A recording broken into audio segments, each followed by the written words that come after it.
আসসালামু আলাইকুম রহমতুল্লাহ। Panchrukhi Begum Anwara degree college কর্তৃক আয়োজিত অনলাইন ক্লাসে তোমাদের সকলকে স্বাগত। প্রিয় শিক্ষার্থীবৃন্দ, আশা করি তোমরা সকলেই ভালো আছো। তো আজকে তোমাদের সামনে উচ্চতর গণিতের দ্বিতীয় পত্রের ষষ্ঠ অধ্যায় কণিক সম্পর্কে আলোচনা করব। তো এই কণিক সম্পর্কে আমরা গত একটা ক্লাস করেছি, সেটা ছিল পরাবৃত্তের উপর। তো আজকে আমরা উপবৃত্তের উপর ক্লাস করব, অর্থাৎ কণিকের উপবৃত্ত নিয়ে আমরা আলোচনা করব। অর্থাৎ ষষ্ঠ অধ্যায়ের কি আমরা করব, উপবৃত্ত। তো চলো আমরা উপবৃত্ত করার আগে এর বেসিক যে নলেজগুলা জেনে নেই। তো উপবৃত্তের প্রথমে আছে একটা স্ট্যান্ডার্ড সমীকরণ, আছে সাধারণ সমীকরণ। তো উপবৃত্তের সাধারণ সমীকরণ দেখো, সাধারণ সমীকরণ কি, x square by a square plus y square by b square সমান 1। এটা হচ্ছে উপবৃত্তের সাধারণ সমীকরণ। তো আমরা উপবৃত্তের সাধারণ সমীকরণ জানলাম যে x square by a square y square by b square equals to 1। তো এরপর চলো আমরা উপবৃত্তের যে সাধারণ সমীকরণ পেলাম, এই সাধারণ সমীকরণের মধ্যে যে এ কোথায় আছে, বি কোথায় আছে, উপকেন্দ্র কোথায় আছে, কেন্দ্র কোথায় আছে, এই জিনিসগুলো আমরা একটু জেনে নিই। ধরো এটা হচ্ছে একটা অক্ষ এবং এটা আরেকটা অক্ষ। তো যদি আমরা একটা উপবৃত্ত আঁকি তাহলে এমন হবে, এই হচ্ছে উপবৃত্ত। তো যাই হোক, আমরা উপবৃত্ত সম্পর্কে জানলাম যে উপবৃত্ত হচ্ছে এরকম একটা চিত্র। তো এই উপবৃত্তের এই যে মাঝখানে বিন্দু, এটা হচ্ছে কি উপবৃত্তের কেন্দ্র। এটা হচ্ছে কি উপবৃত্তের কেন্দ্র। এই উপবৃত্তের কেন্দ্র হচ্ছে 0 0। তো উপবৃত্তের কেন্দ্র জানলাম আমরা কি 0 0। এরপর উপবৃত্তের আমরা জানবো শীর্ষ। তো এই হচ্ছে কি, এই দুই প্রান্ত হচ্ছে শীর্ষ, আর উপবৃত্তের উপকেন্দ্র হচ্ছে এই মাঝখানে বিন্দু। অর্থাৎ এই যে বিন্দু, ধরো এটা যদি আমরা এস ধরি, আর এটা ও ধরলাম, এবং এটা এস প্রাইম ধরলাম। তো এস এবং এস প্রাইম এই দুইটা হচ্ছে কি উপকেন্দ্র। তো উপকেন্দ্র জানার আগে একটু দেখো, এই যে একটা বিন্দু, অর্থাৎ এই কেন্দ্র থেকে ধরো এটা হচ্ছে এ, এটা হচ্ছে এ প্রাইম। এই যে এ এবং এ প্রাইম হচ্ছে কি শীর্ষ। এই দুটো হচ্ছে উপবৃত্তের শীর্ষ। তো এই 0 থেকে এ পর্যন্ত, অথবা 0 থেকে এ প্রাইম পর্যন্ত যে দূরত্ব, এই দূরত্বটা হচ্ছে ছোট হাতের এ। তার মানে এই এতটুকু হচ্ছে কি ছোট হাতের এ। যদি এটা ছোট হাতের এ হয়, আর এটা যদি এক্স অক্ষ হয়, এটা ওয়াই, এটা এক্স প্রাইম ওয়াই প্রাইম হয়, তাহলে এই বিন্দু স্থানাঙ্ক আমরা কি পাই, a0 পাই। তাহলে এ বিন্দু স্থানাঙ্ক আমরা পেলাম কি a0। তাহলে এ বিন্দু স্থানাঙ্ক যদি আমরা a0 পাই,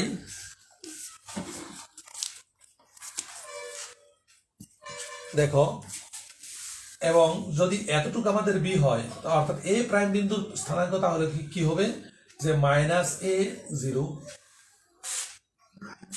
এবং এতটুকু যদি বি হয়, তাহলে এতটুকু বি। তার মানে এই যে একটা বিন্দু আছে এখানে এবং এখানে, এই দুই বিন্দু স্থানাঙ্ক হচ্ছে 0b, এটাও কি 0b। তার মানে উপকেন্দ্র, মানে উপবৃত্তের ক্ষেত্রে আমরা পেলাম কি কেন্দ্র পেলাম, এখন কি দুই পাশের দুই শীর্ষ পেলাম a0 এবং a0। তার মানে উপকেন্দ্রের শীর্ষ হচ্ছে +- a0। তো যাই হোক, এখন দেখো আমরা যে কাজটা করব, যে এই সম্পূর্ণ অংশের দূরত্ব যদি এ হয় এবং প্রতি একক অংশের দূরত্ব ধরলাম ই, তাহলে এই এতটুকু অংশের দূরত্ব কত, এ বাই ই বা এ ই। তার মানে এই যে উপকেন্দ্র হচ্ছে যে এতটুকু হচ্ছে এ ই, মানে প্রতি একক অংশের দৈর্ঘ্য যদি হয়, তাহলে উপকেন্দ্র এ ই 0 এবং এই বিন্দু স্থানাঙ্ক কি এ ই 0। তার মানে এদিকে মাইনাস আছে, অর্থাৎ উপকেন্দ্রের স্থানাঙ্ক পেলাম আমরা কি +- এই 0। তাহলে আমরা উপবৃত্তের কেন্দ্র পেলাম 0 0, আর উপকেন্দ্র পেলাম কি +- এই 0, এবং শীর্ষ পেলাম কত, শীর্ষ পেলাম +- a0। প্লাস মাইনাস এ জিরো, অর্থাৎ এদিক দিয়ে প্লাস হলে ওদিক দিয়ে কি মাইনাস। তো এরপর দেখো এই যে বৃহৎ একটা রাশি এ থেকে এ প্রাইম, এ থেকে এ প্রাইমকে বলা হয় এ প্রাইম, এটা হচ্ছে বৃহৎ অক্ষ, বৃহৎ অক্ষ। তাহলে উপবৃত্তের বৃহৎ অক্ষের দৈর্ঘ্য কত? এ থেকে এ প্রাইম, তার মানে এই দুই বিন্দুর দূরত্ব। তো এতটুকু যদি আমাদের এ হয় এবং এতটুকু যদি এ হয়, দূরত্ব যেহেতু নেগেটিভ হয় না, তার মানে কি এদিক দিয়ে পাইলাম কত? দুইটাই। তার মানে বৃহৎ অক্ষের দৈর্ঘ্য পেলাম 2a। তাহলে এখন আমরা পেলাম উপবৃত্তের মানে কেন্দ্র, শীর্ষ এবং বৃহৎ অক্ষ। আর এই যে এতটুকু যদি ধরি আমরা, এটা বি এবং এটা যদি বি প্রাইম ধরি, তাহলে বি প্রাইম হচ্ছে ক্ষুদ্র অক্ষের দৈর্ঘ্য। তো বি প্রাইম হচ্ছে ক্ষুদ্র অক্ষের দৈর্ঘ্য, ক্ষুদ্র অক্ষের দৈর্ঘ্য। তাহলে কি এতটুকু হয় বি এবং এতটুকু বি, তার মানে কি 2b। এই 2b হয় ক্ষুদ্র অক্ষের দৈর্ঘ্য। তার মানে উপবৃত্তের ক্ষেত্রে আমরা মোটামুটিভাবে বেশ কয়েকটা সূত্র জেনে ফেললাম, যে উপকেন্দ্রের স্থানাঙ্ক জানলাম, শীর্ষ জানলাম, হ্যাঁ, এবং উপবৃত্তের কেন্দ্র জানলাম, এবং কি বৃহৎ অক্ষের দৈর্ঘ্য এবং আর অক্ষের দৈর্ঘ্য জানলাম। যদি স্ট্যান্ডার্ড ফর্মটা এমন হয় তাহলে এর চিত্রটা কি এমন। এখন দেখো যদি স্ট্যান্ডার্ড ফর্মটা ঘুরে যায়, অর্থাৎ এ বড় হয়ে যায়, বি ছোট হয়ে যায়, তাহলে কি হবে? তোমাদের বইয়ের মধ্যে দেখো এই সূত্রগুলো, আমি যে সমস্ত সূত্রগুলো তোমাদের আলোচনা করতেছি সবগুলো সূত্র তোমাদের বইয়ের মধ্যে আছে। উপবৃত্তের যেই চ্যাপ্টার আছে ওই চ্যাপ্টারটা বের করো, যে আমার কাছে যে বই আছে এই বইয়ের, অর্থাৎ অসীম কুমার সাহার এই বইয়ের তোমার কত পেজ বলতেছি,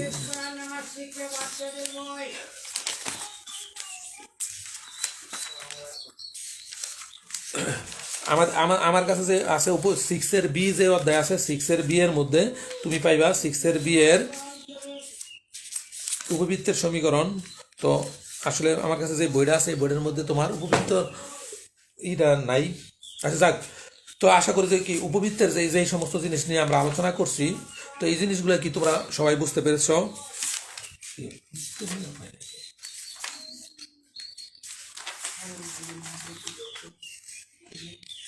হ্যাঁ, পেয়েছি। উপবৃত্তের সমীকরণ শীর্ষ, এটা শীর্ষ প্লাস মাইনাস এ জিরো জানলাম আমরা, অর্থাৎ আমাদের বইয়ের 212 পেজের মধ্যে উপবৃত্তের সূত্রগুলা দেয়া আছে। তো আমরা উপবৃত্তের সূত্রগুলা জানলাম। এখন দেখো এখান থেকে উৎকেন্দ্রিকতা জানা দরকার এবং নিয়ামক রেখা জানা দরকার। তো চলো এখন এই সমীকরণটা যদি চেঞ্জ হয়ে যায়, অর্থাৎ যদি এমন হতো,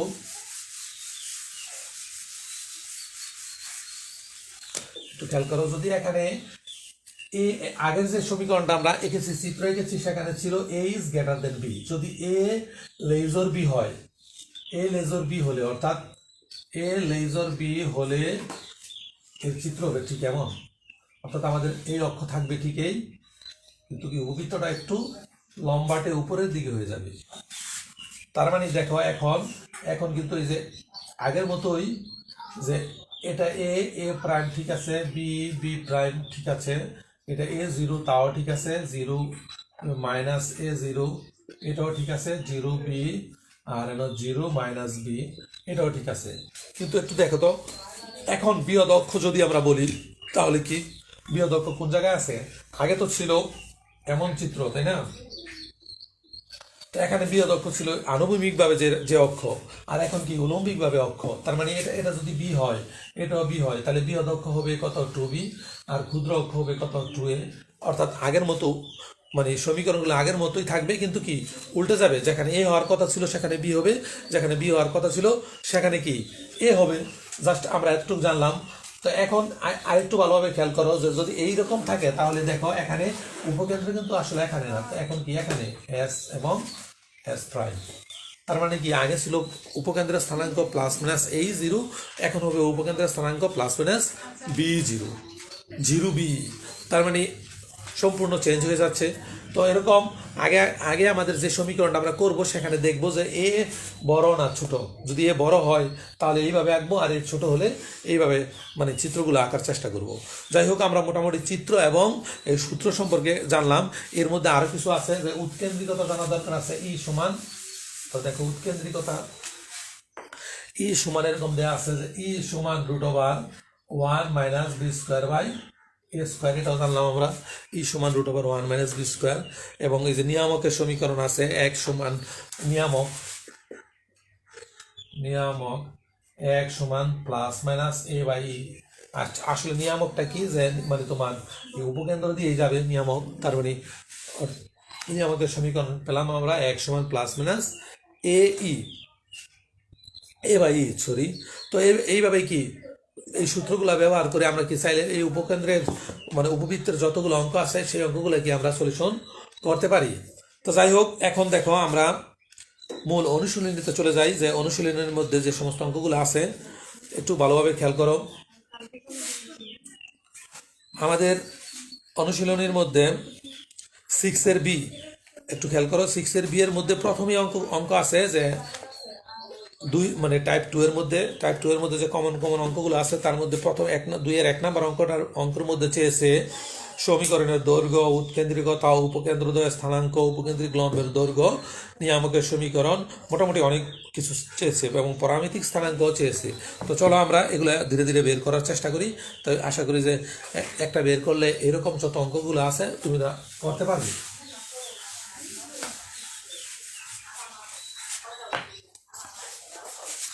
তাহলে দেখো 6 বি,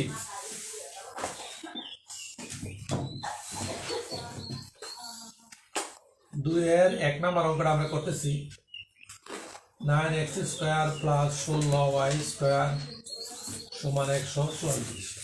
এই হচ্ছে আমাদের অঙ্ক, যে 9x square 16y square plus 144। তো এই অঙ্কটাকে আমরা উপবৃত্তের ফর্মে নেওয়ার চেষ্টা করব। তো উপবৃত্তের ফর্ম কি, x square by a square plus y square by b square. তো দেখো আমরা এটাকে আগে এই করি।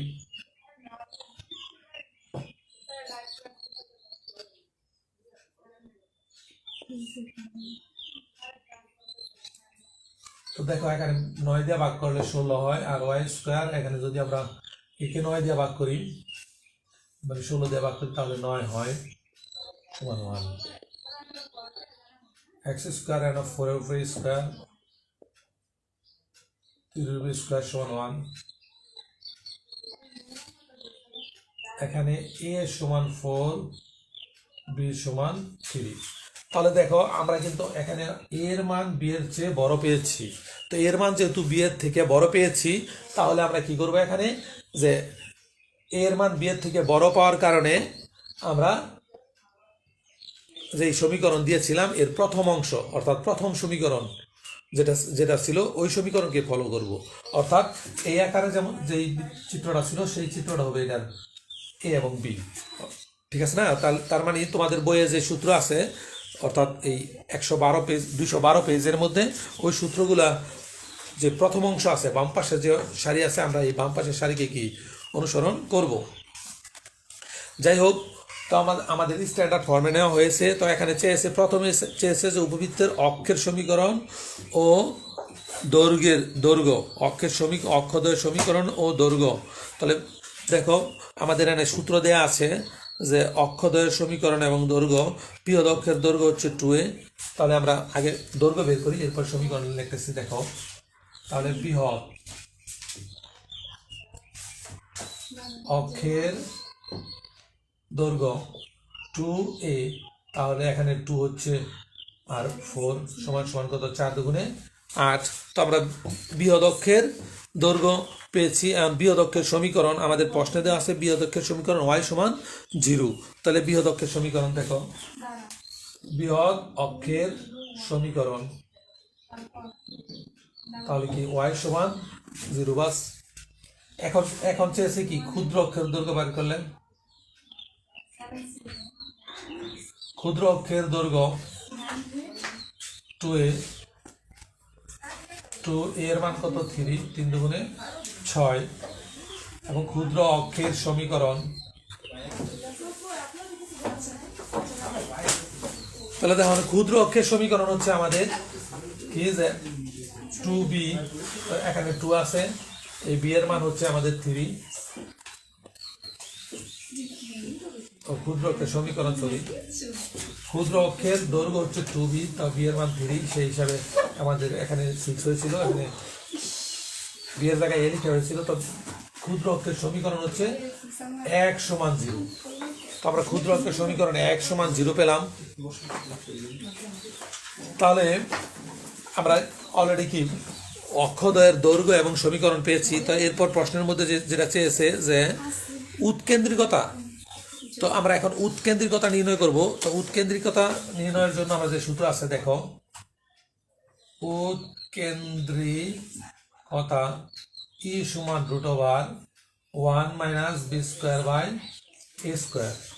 √, দেখো 1 - b এর মান হচ্ছে 3, এর মান হচ্ছে 4, লসাগু করলে এখানে দেখো 16 আর 16 - 9, দেখো উপরে হচ্ছে 16 থেকে 9 গেলে 7 √7 বাই 4। উৎকেন্দ্রিকতা আমরা √7/4 পেয়েছি। এরপর দেখো চেয়েছে আমাদের এই সমীকরণে যে উপকেন্দ্রদ্বয়ের স্থানাঙ্ক। তো আমরা উপকেন্দ্রদ্বয়ের স্থানাঙ্ক জানি +-AE0।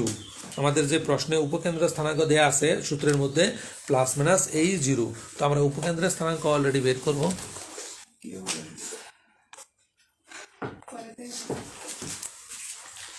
তাহলে উপকেন্দ্রদ্বয়ের স্থানাঙ্ক বের করতে হলে আমাদের একটু মুছে নিই। দেখো তোমরা মনে রাখবে যে a সমান আমরা পেয়েছিলাম 4, b সমান 3 আর e সমান √7/4। তাহলে উপকেন্দ্রদ্বয়ের স্থানাঙ্ক আমরা এখন বের করব। উপকেন্দ্রদ্বয়ের স্থানাঙ্ক +-AE0। তো দেখো এখানে এর মান 4, এর মান √7/4, 0। আমরা এখানে +-√7 0। তো আশা করি কি উপকেন্দ্রের স্থানাঙ্ক তোমরা বের করতে পারবে। তো এরপরে দেখো আমাদের চেয়েছে যে উপকেন্দ্রিক লম্বের দৈর্ঘ্য ও সমীকরণ এবং নিয়ামকের সমীকরণ। তো আমরা পর্যায়ক্রমে সবগুলা মানে বের করব। হ্যাঁ, তোমরা চাইলে কি তোমার মানে উত্তরগুলো ঠিক আছে কিনা একটু দেখে মিলাই নিতে পারো। অলরেডি আমাদের কি উত্তরগুলো মিলতেছে। যাই হোক, দেখো এখন আমরা বের করব যে কি উপকেন্দ্রিক লম্বের দৈর্ঘ্য। উপকেন্দ্রিক লম্বের দৈর্ঘ্য সূত্র হচ্ছে যে দেখো 2b²/a। উপকেন্দ্রিক লম্বের দৈর্ঘ্য। এখন দেখো উপকেন্দ্রিক লম্বের দৈর্ঘ্য সমান 2b²/a। তাহলে দেখো এখানে 2 আছে, b এর মান 3,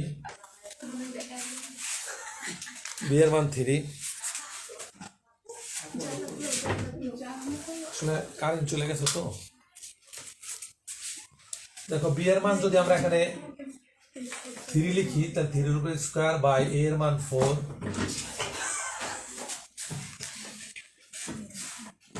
3 × 9 আর দিক দিয়ে কাটলে হয় হচ্ছে 9 এবং 9/2।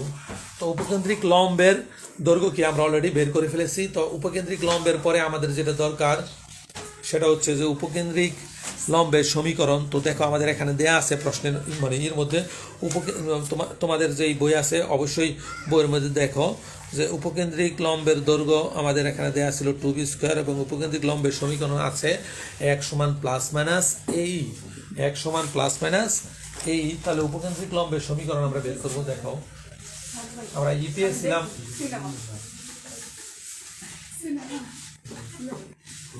যদি আমাদের চাই উপকেন্দ্রিক লম্বের সমীকরণ, তাহলে উপকেন্দ্রিক লম্বের সমীকরণ 1 সমান +-AE। তো আমাদের এখানে x আছে, লিখলাম ইকুয়াল +- তো আমাদের এখানে +- দিলাম। এর মান হচ্ছে 4 আর এর মান হচ্ছে √7/4। তাহলে আমরা পেলাম কি দেখো x equals two +-√7, x +-√7 equals 0। এটা হচ্ছে উপকেন্দ্রিক লম্বের সমীকরণ। এরপরে দেখো এই অঙ্কটার মধ্যে চেয়েছে উপকেন্দ্রিক লম্বের সমীকরণের পরে নিয়ামকের সমীকরণ। তো আমাদের নিয়ামকের সমীকরণ হচ্ছে x সমান প্লাস মাইনাস a বাই ই। আমরা অবশ্যই নিয়ামকের সমীকরণ দেখেছিলাম। তো এখন দেখো নিয়ামকের সমীকরণ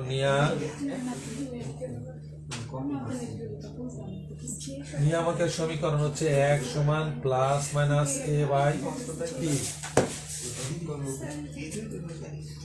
x সমান plus minus a by e. তাহলে দেখো x ইকুয়ালস টু এখানে প্লাস মাইনাস a এর মান হচ্ছে আমাদের 4 আর e এর মান হচ্ছে √7/4। তাহলে x সমান প্লাস মাইনাস এই 4টা উপরে চলে গেলে 16/7।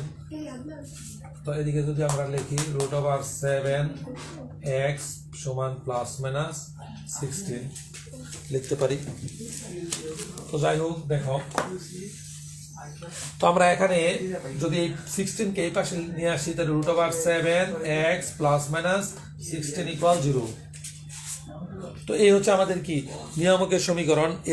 এরপর আমাদের কাছ থেকে চেয়েছে যে নিয়ামকের সমীকরণের পরে এবং বিন্দু দুইটির উপবৃত্তগুলোর পরামিতিক স্থানাঙ্ক নির্ণয় করো। পরামিতিক স্থানাঙ্ক নির্ণয় করার জন্য আমরা যে কাজটা করব একটু খেয়াল করো। আমাদের এখানে কিন্তু a সমান 4 এবং b সমান 3, একটু মনে রেখো। তাহলে উপবৃত্তের পরামিতিক স্থানাঙ্ক সমান আমরা এরকম জানি a cos θ b sin θ। এটা হচ্ছে সূত্র, a cos θ, b sin θ।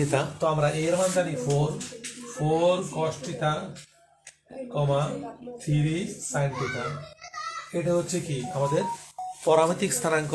তার মানে আমরা উপবৃত্তের মানে কি পরামিতিক স্থানাঙ্ক, উপকেন্দ্রিক লম্ব, নিয়ামকের সমীকরণ, অক্ষের সমীকরণ, হ্যাঁ, ক্ষুদ্র অক্ষ এবং উপকেন্দ্র, এসব মানে কি আমরা পেলাম। তো এখন আমরা পরের নিয়মের অঙ্কতে চলে যাব।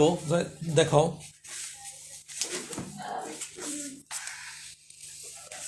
তো পরের টাইপের যে সমস্ত অঙ্কগুলো আছে, আমরা টাইপ 2 এর অঙ্ক করেছি। তো টাইপ 3 এর অঙ্কের মধ্যে দেখো আমাদেরকে সমীকরণ মানে কি একটু লম্বা লম্বা সমীকরণ আছে, ওই সমীকরণগুলোকে কি আগে স্ট্যান্ডার্ড ফর্মে নিতে হবে। তো দেখো ওই রকম একটা অঙ্ক থাকলে কিভাবে করবে।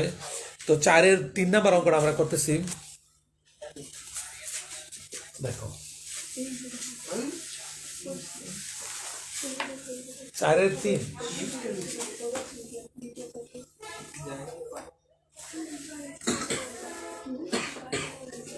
4-এর 3-এর মধ্যে দেখো 6x² plus 4y² minus 36x minus 4y plus 43। তো দেখো আমরা 4-এর 3-এর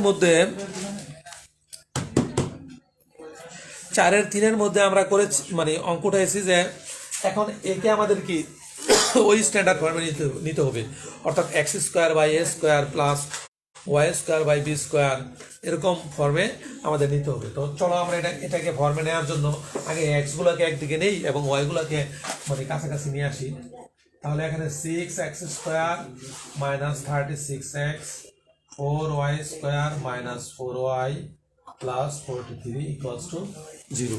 এই হচ্ছে আমাদের মানে xy কে আমরা পাশাপাশি নিলাম। তো এখান থেকে যদি আমরা 6 কমন নেই তাহলে দেখো 6 কমন নিলে এখানে x² মাইনাস 6x, আর এদিকে দেখো 4 কমন নিলে y² minus y plus 43 equals to 0। তো এখন দেখো 6 তো আছে আমাদের এখানে x² minus 2 into x into 3। তো দেখো আমরা যে 6 কে ভাঙাইলাম 2 ইন্টু x ইন্টু 3, অর্থাৎ হিসাব করলে কি 6x এই হয়। তার মানে এখানে যদি আমরা 3 উপরে স্কোয়ার লিখতে পারবো, লিখলাম। তো এদিকে দেখো আমরা 4, এদিকে দেখো এখানে y² আছে লিখলাম। তো আমাদের সূত্র বানাইতে হলে y এর সাথে অবশ্যই একটা 2 দরকার, কিন্তু আসলে এখানে 2 নেই। তো কি করবো আমরা এখান থেকে একটা 2 দিয়ে এদিকে কি করবো যে এন এ ওয়াই লিখবো, সাথে কি হাফ লিখবো। যদি আমরা এখানে হাফ লিখি তাহলে দেখো এখানে হাফের উপরে স্কোয়ার দেওয়া যেতে পারে।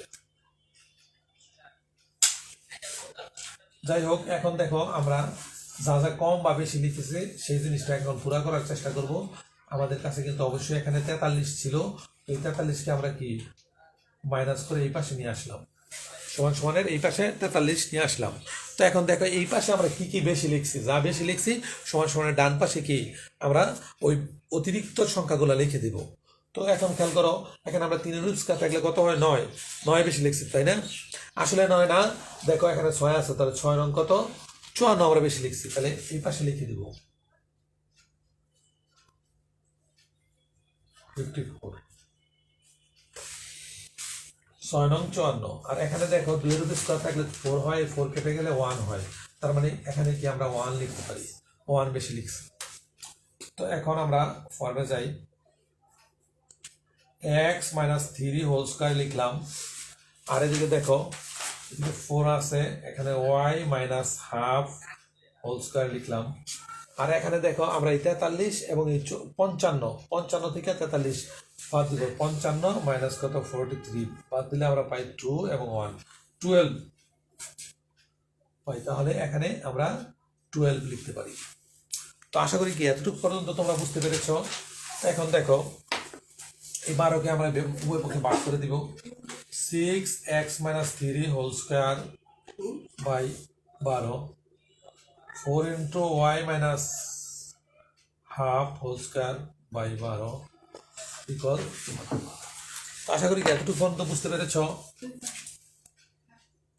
দেখো এখানে x মাইনাস 3 হোল স্কয়ার এখানে কাটলে 2 হয়, plus y minus half whole square এখানে 3 হয়, ইকুয়ালস টু 1। তাহলে দেখো x মাইনাস 3 হোল স্কয়ার আমরা যদি এখানে রুট লিখি তাহলে এখানে স্কয়ার লিখতে পারবো, y minus half whole square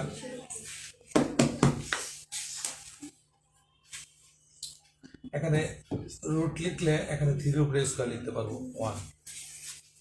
এই হলো আমাদের মোটামুটি স্ট্যান্ডার্ড ফর্মে নেওয়া। তো এখানে দেখো আসলে আমরা যে x চেয়েছিলাম আসলে এখানে x নাই, x মাইনাস 3 আছে। আমরা y চেয়েছি কিন্তু y নাই, y মাইনাস হাফ আছে। আমরা a চেয়েছিলাম কিন্তু রুট ওভার 2 পেয়েছি। তো এখানে আরেকটা জিনিস ভালোভাবে খেয়াল করো, এখানে রুটের 2 এর উপরে রুট, অর্থাৎ x এর নিচে যেটা থাকবে সেটাই a হবে এবং y এর নিচে যা থাকবে সেটা কি b হবে। তো এখানে দেখো a এর তুলনায় b বড়, তার মানে কি আমরা যে আমাদের যে চার্ট দেয়া আছে 212 পেজের মধ্যে ওই চার্টের ডান পাশে সূত্রগুলো ফলো করব। তো এই সূত্রগুলো ফলো করার আগে আমরা একে পূর্ণাঙ্গভাবে স্ট্যান্ডার্ড ফর্মে নেই। তো এখন ধরবো, দেখো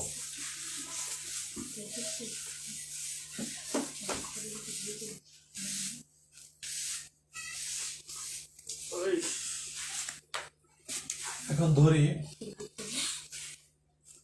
ধরি a সমান রুট ওভার 2 আর b সমান রুট ওভার 3, বড় হাতের x সমান x মাইনাস 3 আর বড় হাতের y সমান y মাইনাস হাফ। তাহলে আমাদের স্ট্যান্ডার্ড ফর্ম কি দাঁড়ালো, যে বড় হাতের x square by a square আর বড় হাতের y square by b square equals 1। এখানে a লেজার b, অর্থাৎ a কি b এর থেকে ছোট। তো আশা করি এতটুকু পর্যন্ত কি তোমরা অবশ্যই বুঝতে পেরেছ। তো এখন দেখো আমাদের এই অঙ্কটার মধ্যে যা চেয়েছে সেটা হচ্ছে, আমরা কিন্তু অবশ্যই 4 এর 3 নাম্বার অঙ্ক করতেছিলাম, বলছে যে এই সমীকরণটি উপকেন্দ্র এবং নিয়ামকের সমীকরণ বের করো। চেয়েছে যে এর উপকেন্দ্র এবং নিয়ামকের সমীকরণ। তো উপকেন্দ্র বের করতে হলে আমরা জানি উপকেন্দ্রের স্থানাঙ্ক হচ্ছে প্লাস মাইনাস a0, অর্থাৎ উৎকেন্দ্রিকতা আমাদের দরকার। তাহলে উৎকেন্দ্রিকতা বের করব। তো তোমরা চাইলে 212 পেজের মধ্যে দেখতে পারো যে উৎকেন্দ্রিকতার জন্য ডান পাশে যে সূত্র সমান root over 1 minus b square by a square by b square. তাহলে এর উৎকেন্দ্রিকতা বার করা আগে, উৎকেন্দ্রিকতা ই সমান root over 1 minus b square by a square. তাহলে এখানে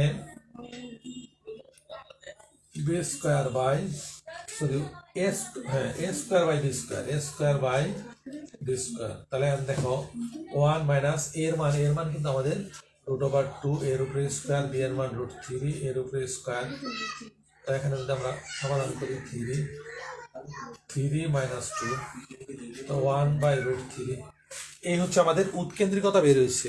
তো এখন যেহেতু উৎকেন্দ্রিকতা আমরা পেয়েছি, তো এখন কি করব যে এ থেকে আমরা আমাদের যে কাঙ্ক্ষিত রেজাল্ট চেয়েছে, অর্থাৎ 4/3 মধ্যে আমরা আমাদের কাছে চেয়েছে যে উপকেন্দ্র এবং নিয়ামকের সমীকরণ বের করো। তো উপকেন্দ্র বের করব। তাহলে উপকেন্দ্র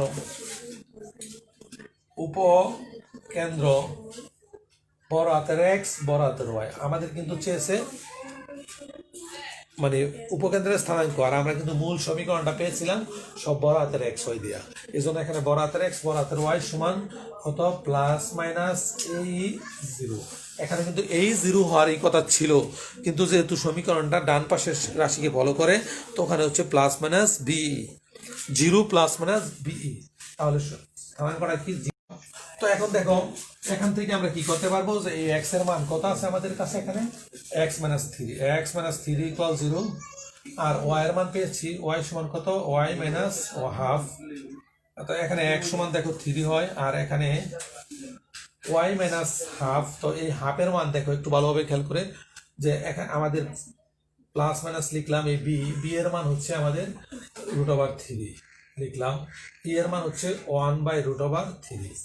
তো y সমান দেখো এই √3 কেটে যায়, তো এই হাফকে ওই পাশে নিলে হাফ প্লাস মাইনাস 1 বাস। তো এখন যদি আমরা করি y এর মান, যদি এখানে প্লাস চিন্তা করি তাহলে হয় কি দেন 3/2। যদি এখানে মাইনাস চিন্তা করি তাহলে মাইনাস হাফ। তার মানে উপকেন্দ্র পেলাম কত, দেখো আমাদের তাহলে ফাইনালি উপকেন্দ্র পেলাম আমরা কত, যে এক্স তো আছে 3, আর ওয়াই এর মান দুইটা পাইছি, একটা 3/2 আর একটা 3, আর এনো মাইনাস হাফ, এই দুইটা। তাহলে আমরা অলরেডি উপকেন্দ্র পেলাম।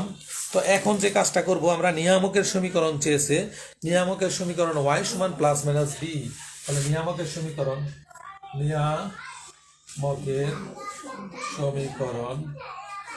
y সমান plus minus B by E.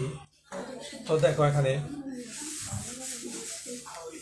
y মানে হচ্ছে বড় হাতের y, অর্থাৎ y মাইনাস হাফ, আর প্লাস মাইনাস বি মানে হলো √2, √3,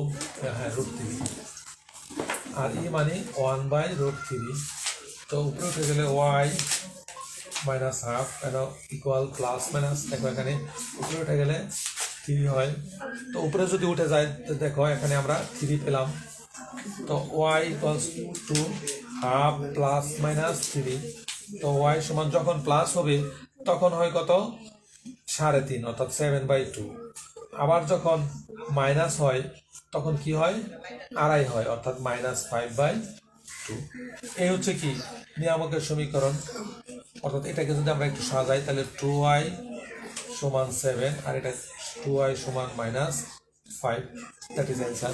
তো আশা করি কি এইভাবে যদি তোমরা অঙ্কগুলো একটু খেয়াল করো তাহলে কি খুব সহজে অঙ্কগুলো কি করতে পারবে। তো মানে যতগুলো অঙ্কই আছে আমাদের প্রত্যেকটা অঙ্কই কি যে এরকমভাবে ট্রাই করলে পারবে। তো তোমাদের সবার সুস্বাস্থ্য কামনা করে এখানেই বিদায় নিতেছি। আসসালামু আলাইকুম ওয়া রাহমাতুল্লাহ।